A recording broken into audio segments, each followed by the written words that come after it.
on board, not compete with Americans unfairly for work, not participate in the black market of labor. That's the kind of system we need. That system is based on free market-based immigration, legal immigration reform. That benefits us, that benefits our economy, that benefits our security. That's the way to keep Americans safe. And we don't need to spend $250 billion to build a wall in the middle of the desert where walls don't work. Walls work well in urban areas because there are law enforcement officials there. And there's a melting point that takes seconds. But in the middle of a desert, that 3-minute delay at the wall doesn't mean anything because it takes them days to make that travel. That's why I'm not enforcement only. Enforcement, yes, but let's solve this problem. Thank you.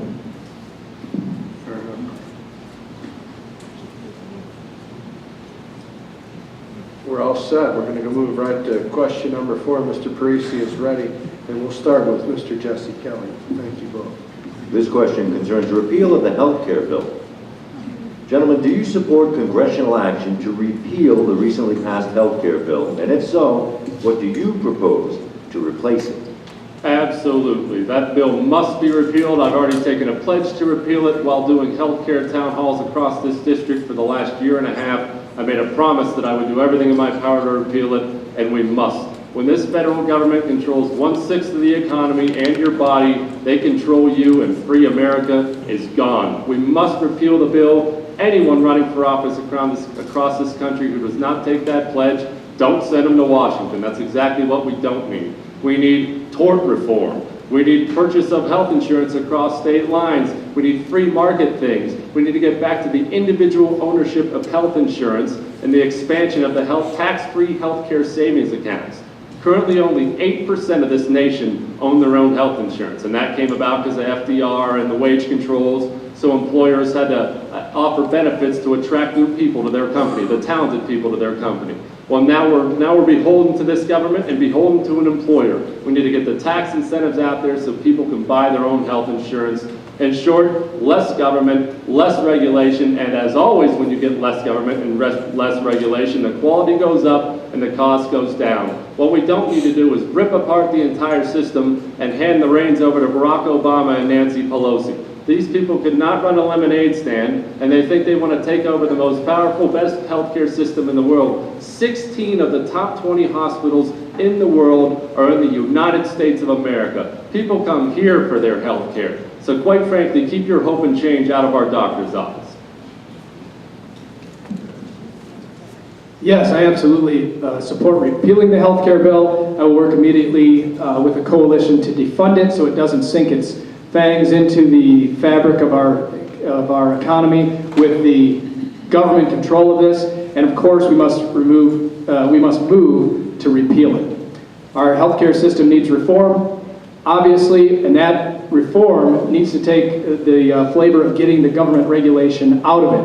Article 1, Section 8 of the United States Constitution gives the Congress explicit authority to regulate commerce across state lines. And that means that as an Arizonan, you ought to have the right, as a free person, to buy health insurance from anywhere in the country you want to. And you shouldn't have government bureaucrats telling you you can't buy it from Ohio or Hawaii or Idaho or wherever. Competition. That's what we need. We believe in free markets. We believe in competition because of the benefits that they bring to us. To that end, I will absolutely move to defund it and repeal it. Thank you. I've signed the repeal and replace, and I've also signed the defund. Everything, all of the above, we need to get rid of it. Here's the thing that I think is interesting. You look at what's happened in the last several months, and you see that Citigroup is now controlled by the government. You see that our auto companies, General Motors, controlled by the government. Now you have an entire healthcare system is controlled by the government. If you were to look at any other system around the world that nationalized major industries and nationalized major part of the economies, what would you call it? Absolutely. And that's where we're at right now. This bill is going to break our children and our grandchildren for generations to come. We cannot afford it. We cannot sustain it. It is unsustainable in this country. Now here's the thing. What do we do to replace it with? How about the free market? It has worked for years in this country. We believe in capitalism in this country. We have the free market. If you turn on the television set tonight and you see the Geico Gecko advertising how you can buy car insurance, and you can buy it across state lines, but the people in Washington, D.C. say you can't do that with health insurance because they want to have the monopoly over it. You see that all the time. You have a crazy system with Medicare where doctors are reimbursed on the basis of procedure, not whether you get well or not. They're not incentivized to help save money. They're incentivized simply to do a procedure. That isn't right. We need to find a way to make sure that Americans are actually healthier and they're not actually just going through a system. That's exactly what we've seen with this healthcare bill. We have replaced the insurance companies that have their bean counters that say that they're not going to cover you for this or that, and now we're replacing them with people in the government who are going to say, we're going to deny coverage to you because you're not important enough. That is not American, that's not the free market, and that's not the way we do it in this country. Next question, question number 5. Let's see. First to respond will be Brian Miller, and the question's on cap and trade by Mr. Riddle. Subject cap and trade. Brian, what's your position on the administration's proposed cap and trade legislation currently reintroduced as the Kerry-Lieberman climate change bill? Well, I'm real thrilled about it.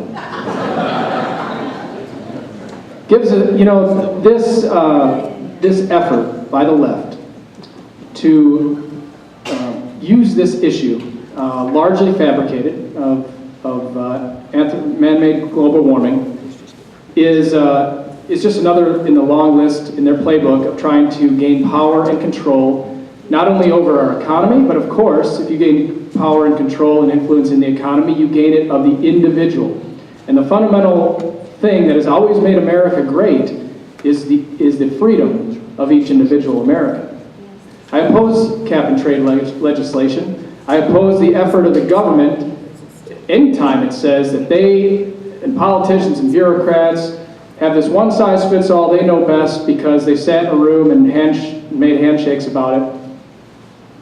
It goes against the very fabric of America. It's going to increase your taxes. The Heritage Foundation estimates that it's going to cost our district alone, and Congresswoman Giffords voted for this, cost us 4,000 jobs in just the very first year. Who in their right mind would want to cost their district 4,000 jobs in 1 year, let alone at a time of our economy where we can't afford to hemorrhage any more jobs? This is a bad idea. Energy technology must, as every technology, must earn its place in the market, in the free market. If it is efficient, if it is well done, people will demand it. The technology will grow. It will become less expensive and widely used. That is the only way to do it. Not with wealth transfers from your wallet to Gabrielle Gifford's roof. I love the name cap and trade. I think it's a great name because it's a cap on the economy and it's trading our jobs away overseas. And we have a congresswoman who supported it. And I'll tell you this, if you really want to put a cut on emissions in this country, I think you should stop sending her to Copenhagen in the first place on those military jets. I think that would be a first stop. The second thing is I don't think I want to be forced to check my thermostat with Nancy Pelosi before we control our energy costs. I don't think that's a good idea. I think that's a huge mistake. We are trusting the same people who, with this environmental issue, we're trusting the same people who seem to not be able to stop the oil from leaking in the Gulf. And yet we want to turn over our entire system to them. And when we turn that system to them, I can tell you this right now, the people in China and the people in India are not going to abide by this unilateral law that we're going to pass in this country. It is going to kill jobs in the United States. It is going to kill this economy. We cannot allow that to happen. We need to make sure that if we're going to do something about the environment, there are free market approaches in order to do that. The best approaches are to incentivize people by staying out of their way, by getting out of the overregulation of the energy sector that we see across this country. We need to give more options for people by stopping the over-rampant regulation that we have in Washington, D.C. Mr. Kelly, as a courtesy, would you like Mr. Riddle to repeat the question?